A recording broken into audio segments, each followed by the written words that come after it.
ইনকিলাব মঞ্চের মুখপত্র ও জুলাই যোদ্ধা শরীফ ওসমান বিন হাদির মরদেহ ঢাকায় পৌঁছেছে।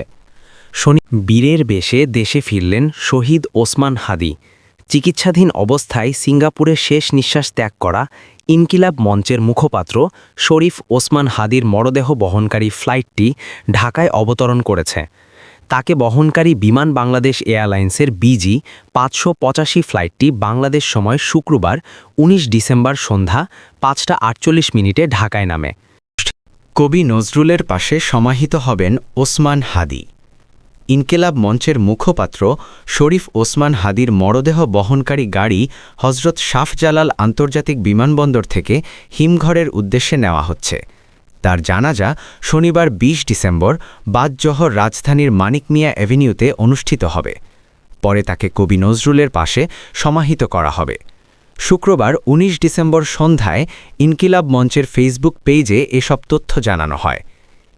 আমি কে, তুমি কে, হাদি হাদি স্লোগান আজও ৩২ নম্বর ভাঙছে ছাত্র জনতা।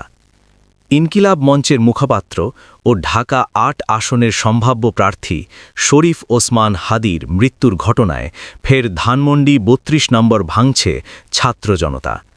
এরই ধারাবাহিকতায় আমি কে, তুমি কে, হাদি হাদি স্লোগানে ধানমন্ডি ৩২ নম্বর ভাঙছে ছাত্র জনতা।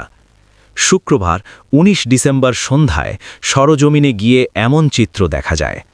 গত রাত থেকে শুরু হওয়া ধানমন্ডি ৩২-এর সেই বাড়ি ভাঙছে।